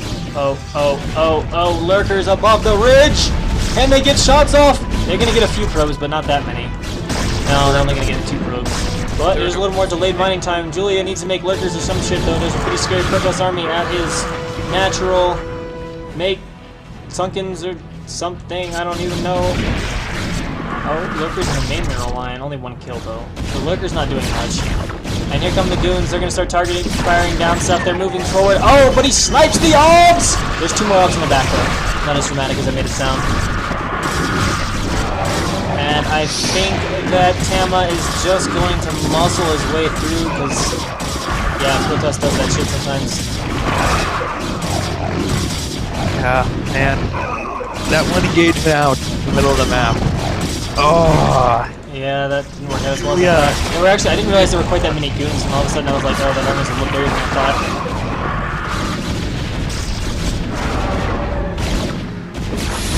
Oh man, that's gonna be it. If he didn't throw away his army there, if he had used it defensively instead of offensively, wouldn't have had a chance. Might have been able to defend that, but just had nowhere near enough units to stop Rotoss. Did really good damage. There's nothing mining in the main. Shut down that mining base for Tama, but it won't matter because Julia will have no mining base. No, it will not. Decent storm, nah. Yeah, second storm's kind of a whiff, but still all the Hydra melting anyway. And there are some lings being made, but they're lair lings, and I think there's still enough Dragoon that Julia just can't get units out fast enough to stop this. And Julia leaves with a flat, angry face. And Tama puts iFU on the board. He didn't explicitly blame him for lag. That's progress. Progress, Julia.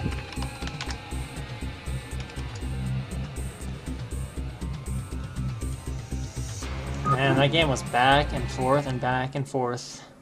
Like, it looked like Julia was in trouble from the 2-gate, and then Julia looked like he was going to break through with, like, his all-in, and then he was behind, and then he did the drop, and it looked close again, and then his army died, and, oh, that game was all over the place. Elmaster plus Birdie is going to be Pro League, by the way. And let's see, do we have another banner? Not quite yet. Should be coming up, though, soon. Give us the real Julia.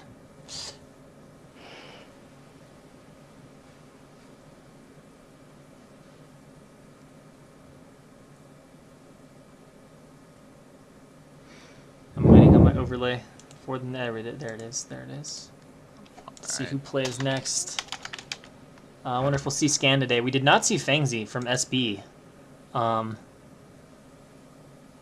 Whoa, Team Liquid roots for SAS. That's biased stuff right there.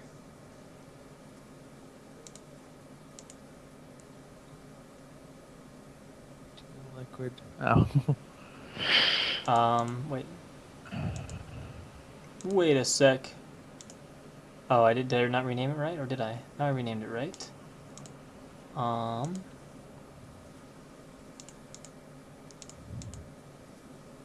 Maybe it just didn't update right. Let's see here.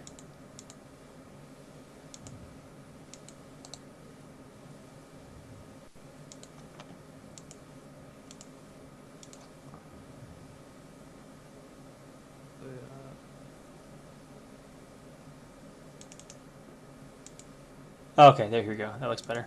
It is going to be Lokdog against Eon Zerg. Alright. On Overwatch.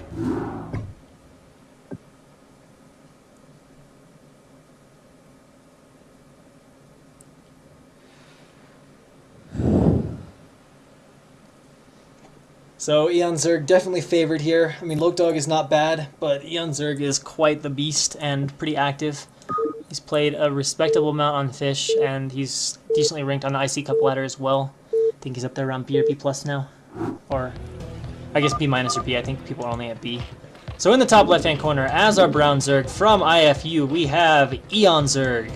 And in the bottom right-hand corner, as the white Protoss from SAS, we have Desakwe, otherwise known as Lokdog. Alright. So... Oh, that spoilers?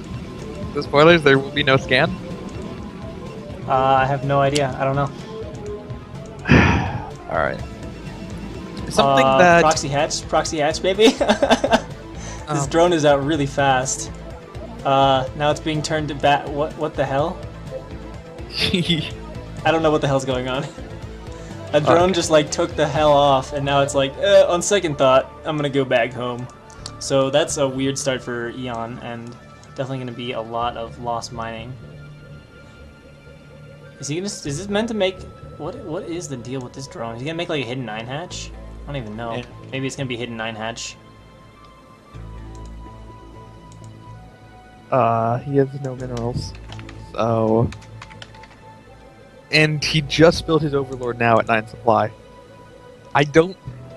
Okay, so we saw Dark do this last time, where he saved up and then couldn't find his opponent, and then ended up just playing Standard. But this is a 2-player map. Eonzerg knows exactly where his opponent is. He just changed his mind. It's like, he just had a freaking come to Jesus moment. He's like, you know what? Cheesing is wrong. Oh, I should not partake in the evil arts of cheesing. Let's play an honorable game, and then an honorable game with a disadvantage. That's a pretty decent resource disadvantage when you send a quarter of your economy on tour. Eonzerg, all of a sudden, like the best mannered player in all of StarCraft. Or this is like super meta, knowing it's a 2-player map and he doesn't want to get his 12 hatch blocked. Just send it out super late. And yeah, whoever said the score's 2-1, you're spot on. He actually just played Dasakwe a lot on this map, so he knows that's the exact spot where Dasakwe cheeses. So he had to send the drone scout to check that, and then he immediately turned around.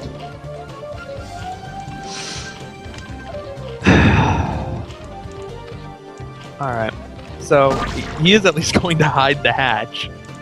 So Dasakwe should be confused as to why the spawning pool is so late, yet there's no X up.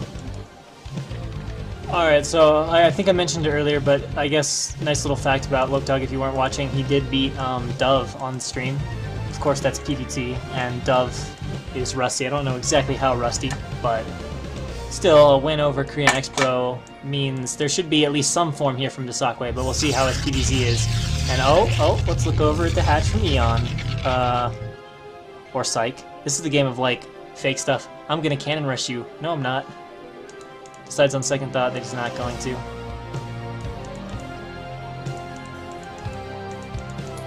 I actually would have been fine with him building a cannon, like even in range of the hatchery, because Eon would have probably pulled a lot of drones, and that's a long ways to pull a bunch of drones. Like that probably could have worked out, and then just like cancel the pylon. Yeah. That probably would have actually been really smart.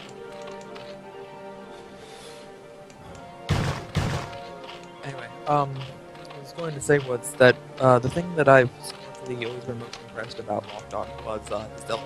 I think he has some of the best Zealot out there out of the players. So, and I think that's going to be a really important skill to have against Eonzerg. Eonzerg, one of many Zergs that have very, very strong early games, very, very strong late games. And you got to have equally good Zealot to be able to stay alive. Ooh, Eon, speed first. Speed first before Lair. Huh. So, catch Speedling? That's one possibility. What? Or it could be just make a few extra links and do a run by, but he's making at least 2 extra links here. He's not making anything over here. No, he's making only drones, so I just think he's going to make a few extra links and try to run by. But of course, that's going to give him a very late Lair. The Stargate actually starting slightly before the Lair is done, and the probe is being really obnoxious. Eon can't quite close with it and kill it. And in the meantime, Eon is still droning away. Second cannon now going up for Lokdog.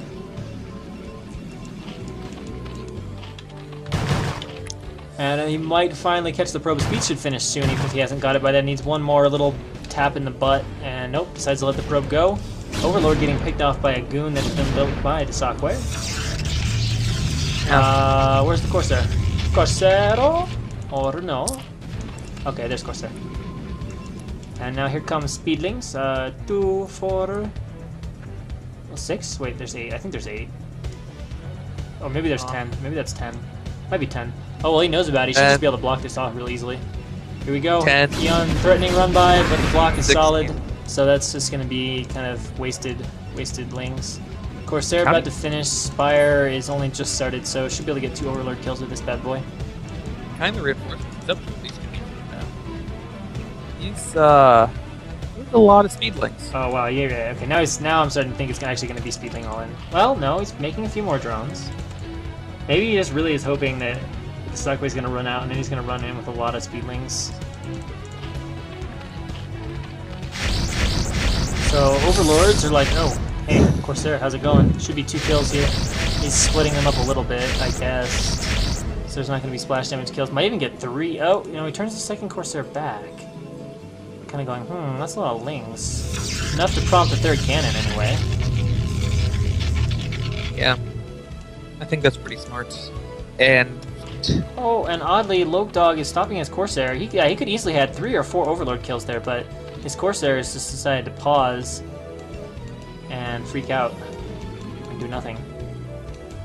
And now it goes back home for reasons unexplained. And Eon is getting Overlord speed.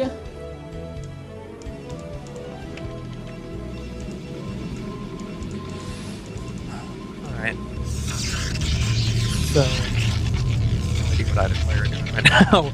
We're seeing leg speed and +1 from Lopedog, but off only 1 gateway. Any +1 speed law attempt, I think there's enough lings that even with +1, if the control is decent, I'm pretty confident he can just kill it with the lings. And here we go, the Stockway poking out a little bit. He's got to be careful not to get surrounded, and Eon goes for it! And he's going to get at least one of the Zealots, now he's got to pull back with the rest, so there's 3 cannons. He's committing to it. I'm not sure this is the time, but I guess he thinks it is, and he's running in here. And the control is really good from the Stockway. He was lining up his Zealots beautifully. Eon picks off a cannon and a couple Zealots, but that is a lot of lings to do that. And whoever said he could... Oh, it's... Okay. Okay. He's got speed and range is almost done. That is pretty scary. Would have killed all 3 of the cannons. I would have said those lings were pretty smart, but now he's gotten rid of those lings. And in hindsight, I mean, he still could have traded better, but in hindsight, reducing the Zealot count and getting rid of a cannon when you're switching into a Hydra Bust is okay, I guess. Second gateway is there for Lopedog now. Eon Zerg canceled his Spire. He had a Spire that was 90% done. I didn't notice that. And then he just canceled it. No range, not quite yet. He's going to force these Zealots back, and now Lopedog is like, oh shit. Oh shit. It's like, Eon, you clever bastard. Oh, 1 Zealot pops and instantly dies. The gateway is going to fall super fast. He'll take down the Forge, and then he's just going to run in and go for it. I don't know if he can hold. He's going for it right now. Some of the Hydra are being dumb in the back, and I think he's going to have enough units to take this 1 cannon getting low on health. There's just 1 living cannon. Probes at the front are dying. None of the others are going to finish, and I think Eon Zerg is going to bust with Hydras. The cannons will not be done in time. Eon Zerg, with one of the weirdest, most indecisive games, still manages to win over Lopedog. Better send that cannon. There we go. Despite changing his mind 4 or 5 times, or seemingly changing his mind 4 or 5 times, wins the game regardless. Lopedog's probably like, what the hell? Lopedog messed up really bad. In that he had Corsairs, his opponent did not get a Spire. Only way you can win me, 10 drones all in. He made a few more drones than 10. I think he made at least 20.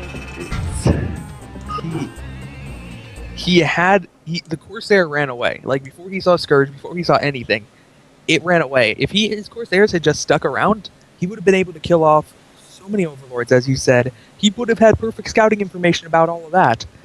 He could have just had his Corsair parked over the lings to see what number of lings there were. Oh, God. It pains me that Eon Zerg is able to win that game. Like, you shouldn't be able to... You shouldn't really be able to get... 9 hatch, and then cancel the proxy 9 hatch, and then go Spire, and then cancel the Spire. Not only that, you shouldn't be able to win with a Hydra Bust started long after a Corsair is out. That should be like eminently scoutable. I don't even know. Tied up 2-2. And so it I is. guess. And next up is going to be from SAS, Zaraki facing off against iFU's Pauline. Pauline, I think, is a B- or B Zerg. Zaraki is A-, so certainly Zaraki is favored. But ZVZ, obviously known for being unpredictable at times.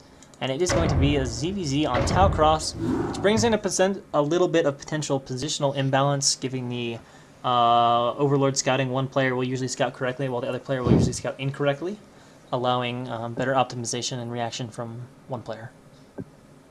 So here we go into game number 5, tied up. Take it away, Hacklebeast. In the top right, as the yellow Zerg, iFU's Pauline. And in the top left, as the green Zerg, SAS's Zaraki. ZBZ,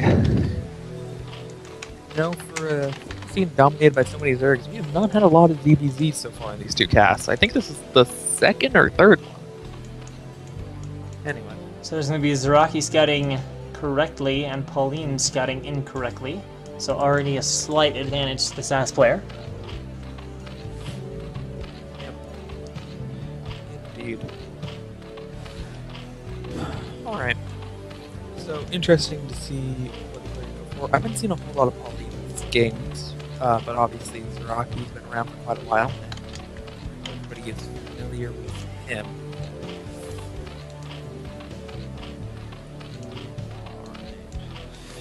I think Zaraki's got a 9 pool.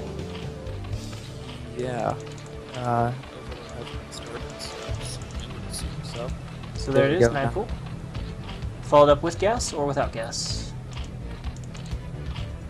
Looks like it might be without. No, with, okay. 9 pool, 9 gas. And he's saving a lot of money. Oh boy.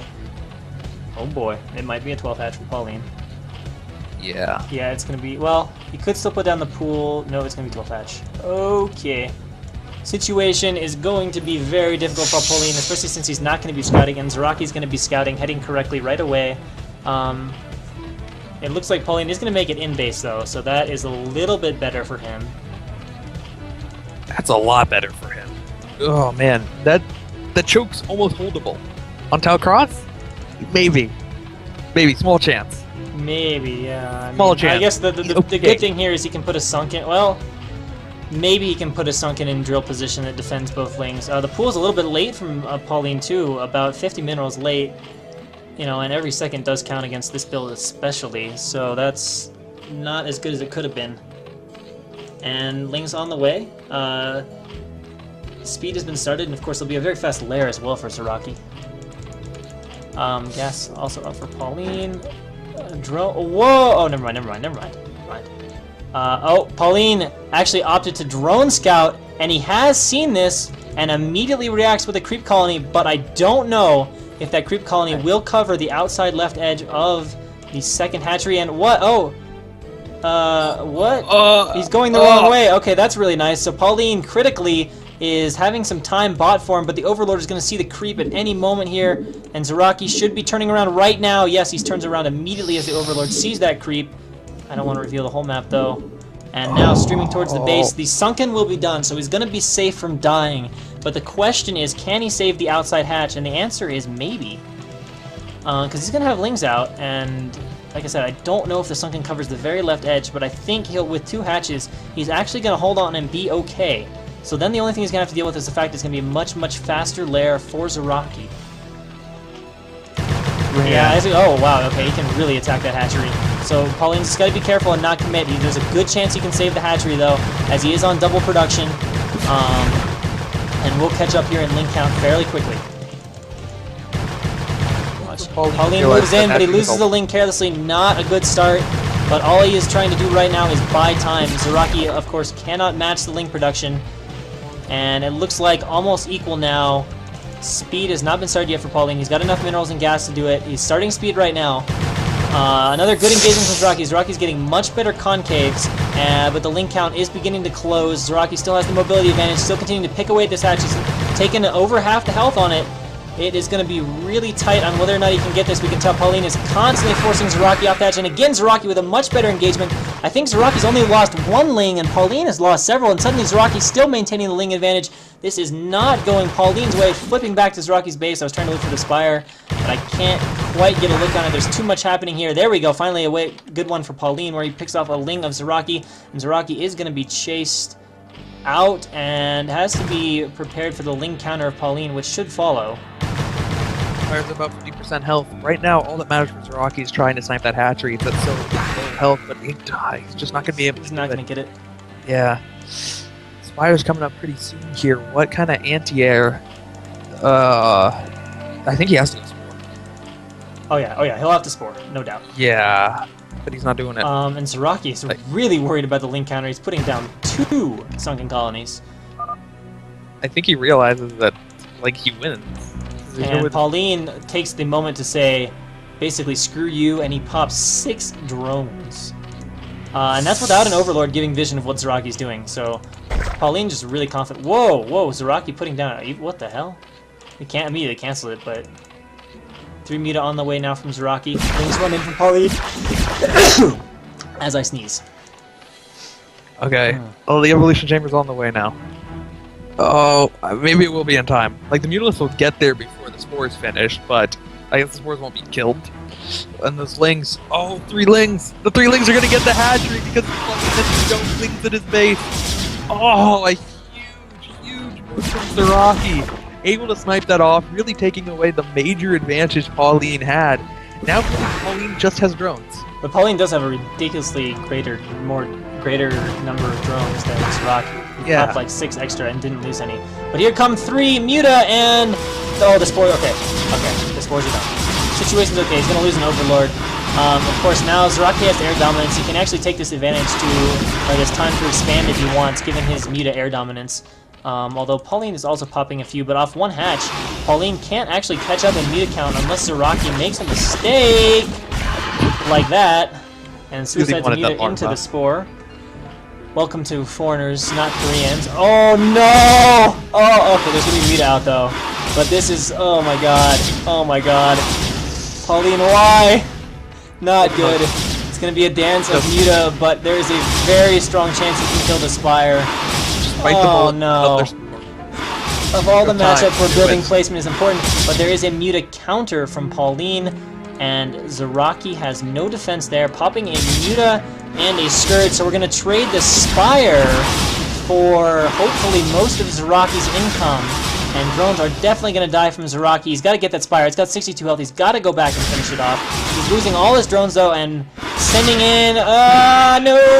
Zaraki takes 2 hits, but he does snipe off the Spire. A 3rd Spore going up, but Zaraki's economy has been devastated. He has lost 3 or 4 of his drones, is left with only 5 or 6 mining, and the last Muta from Pauline goes down. So Zaraki with complete aerial dominance, and is going to have that dominance for a very long time. 22 supply against 22 supply, dead equal. I am going to say that I like Zaraki's odds here, although Pauline's going to put down a 2nd hatch and rebuild his Spire in the same... well, he's put a 2nd Spore down, okay, so it's not as bad. Way too late there, yeah. Man, can you say Muta micromap? Where Pauline has like 7 Scourge and cannot build any more Scourge? And Zaraki has a few Mutalisks, but really can't build many more Mutalisks? Yeah, I feel really comfortable for Zaraki's position, though. He's got just such superior air dominance, and he's always going to have it if he wants, because he can still bank up the gas. He can drone up now with time, because there's nothing Pauline can do. I mean, the 2 hatches for Pauline is going to be sort of nice. And I agree with that, but on the complete opposite side. I like Pauline's position because there's nothing Zaraki can do. He has air dominance, but what does air dominance matter when the economy is so damn good? He can expand to the natural. He can do whatever. Yeah. And the problem is that even though Pauline has a good economy, he can't catch back up in the Muta count because they're on the same gas. So as long as Zaraki doesn't carelessly lose Muta, there's no way for Pauline to catch up. And Zaraki can take the natural. Gas banked. As soon as he has the larva, he can spend it. Yeah, he's gonna make 6 Mutalisks. That ties him to Zaraki. I don't think it will by the time, though, he gets those Mutas out, because I think Zaraki has 5 or 6 in his stack. Yeah. And reinforcing with a couple others. I guess we're just gonna have to see how this game unfolds. Man, it's close one way or another. All right. So, I think you're right about Zaraki. Zaraki needs to see air dominance. That's pretty much what it buys him right now. He should be able to say, I can actually have stuff out on the map. I need to take a second gas. All right, but so Pauline's back into making Muta. Yeah. And he's making quite a few. Does either of them have upgrades for Muta list? Pauline does not. Zaraki's not going to either. Yeah, Zaraki doesn't have the money for it. And he's not saving up money for a hatchery. He's not going to have 300 minerals for quite some time. Oh, Zaraki with a little bit of bloom. I think he's just looking for stray overlords. Hunting around the map. Yeah. It almost feels as if Pauline could just force it. Like, try to go for the base trade. That's the one thing he could do. Is Zaraki gets out of position and Pauline's Mutas fly in again, then it's really, really bad for Zaraki, because he does not have enough Muta to microdome those spores. Alright, this time the building placement is a lot better. I don't think that Spire is actually microdome down. Oh, nice hit from Pauline. 2 nice hits from Pauline. 3 nice... Oh, no, that was Zaraki's hit. Oh man, Zaraki's got to be careful here. Man, still hit that gas. Let's get hit from Zaraki. Man, this is always tense. It looks like 2 full level right now for both players. The numbers are dead even. I love watching these Muta versus Muta fights. Like, this is so tense. It's like because it's fun. Pauline might just go for the counter. Yeah, he's going for it, and he's got a head start. Zaraki's got to get back.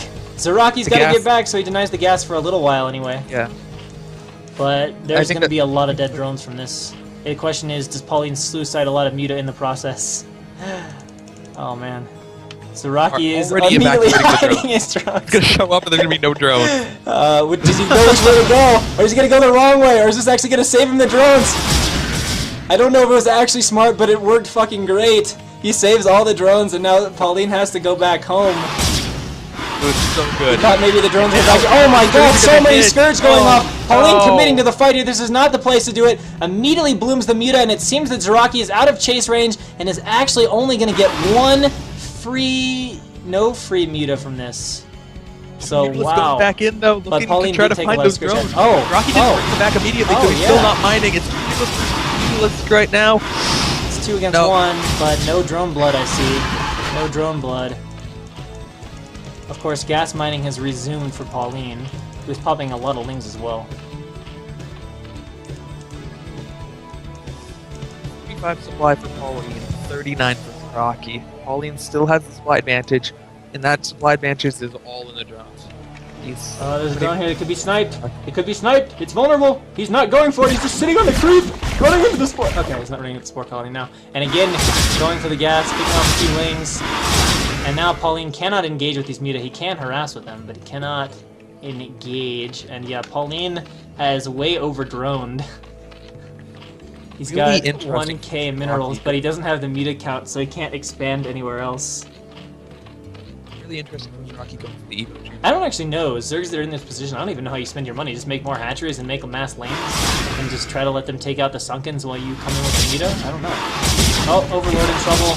Down it goes. Down it goes. Oh, he can probably deny the hatch too. Yep. Yeah. Gets the cancel off in time though. Taking a few hits from the spore. Man, spores are so good anti-air. Slowly use spore colonies to expand to the natural. I suppose with this much money, you almost could. I didn't even notice it because it's all the way in the corner. He has a Hydralisk den. He's taking Hydralisk. That's something you can do with a lot of money. And Zaraki goes for the Spire again, and now the Hydras are out from Pauline. Oh, the Spire. Zaraki will get the Spire. At some cost. Again, and guess what we have? Was he going to build any more Mutalisks? Guess what we have from Pauline? The expected reaction, but there's a Spore this time from Zaraki. Although, since he's transitioning into Hydralisk, he might be a little more carefree with these Muta and throw him away for a lot of drones. And since Zaraki's economy is still weak, that might be a worthwhile trade. So here we go! And yes, he's going to target fire drones, and lots of drones are going to die. Skirts flying in like mad. He's going to get most of the drones in the mineral line, though. Zaraki runs away from the Spore Colony, probably not the best, and now Pauline retreats right into Zaraki's Muta and needs to bloom. He blooms one, trolling him down to just one or two Muta now, make that one Muta left for Pauline, who is now switching into pure Hydra, and this game is getting weirder and weirder by the second. Pauline's drone count is actually thin, though, from continuing to make these buildings and continually have them killed by Zaraki. Pauline still has a much healthier economy, but it has thinned. It's not quite as robust as earlier. Okay, so Zaraki micros on the drone. He's probably just going to obliterate this Hydra. They're not in a big enough pack yet, and they're also very slow. Are they ranged? I hope to God they're ranged. Yeah, he got the range. Yeah, he's getting first. speed now. Speed's on the way. And you're gonna start getting +1 armor for his Hydralisk? That's the next step, I guess. Oh, man. Oh, a few Lings trying to sneak out. There's a lot of Lings that died to Muta bounce.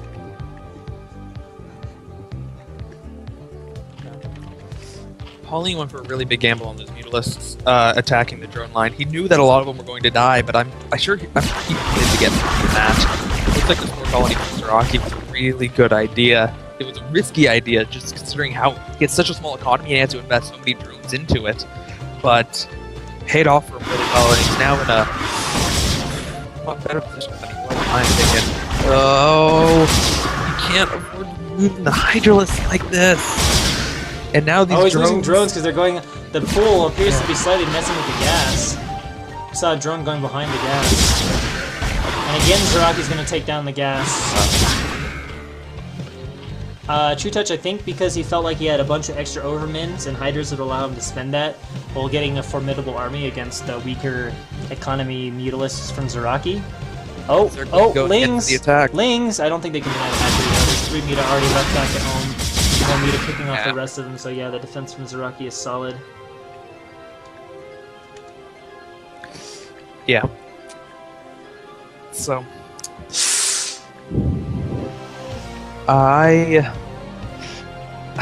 I'm really of the opinion that Hydralisks are bad CBC. This is a lot of Hydra, though. This is really a lot of Hydra. We'll see. I am curious to see if this works out. He's got to get away from these cliffs, though. Ooh, boy, that's... Now we'll see if Pauline's been practicing his Terran play. Nice little denial there from Zaraki on the hatchery.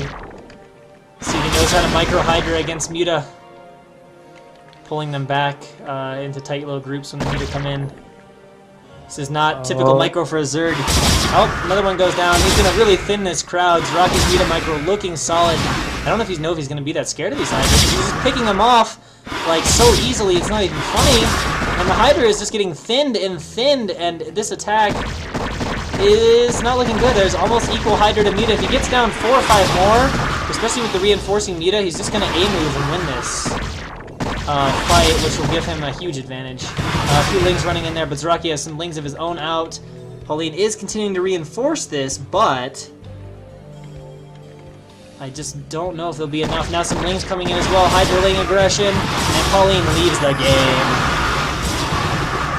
Zaraki brings it up 3-2 in favor of Sass, and murders those Hydras in cold-blooded rage before leaving himself. And Hydras are like Marines, except imagine a ZVT where Zerg automatically starts with +1 armor because Hydras do 1 less damage than Marines, and the Marines don't have stim, and they don't have medics. Yeah, like, you're gonna lose that fight every time. You can't win Hydralisk versus Mutalisks unless you're vastly, vastly ahead. There's some key builds you can do though to get ahead economically, especially at lower levels that work.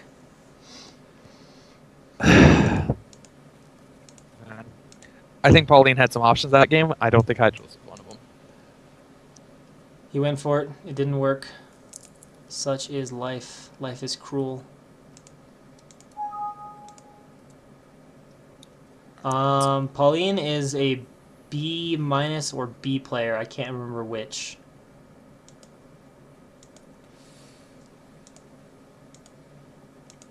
And in our next match, if it updates, if it updates. Sometimes it like doesn't update. So let's do this. Image.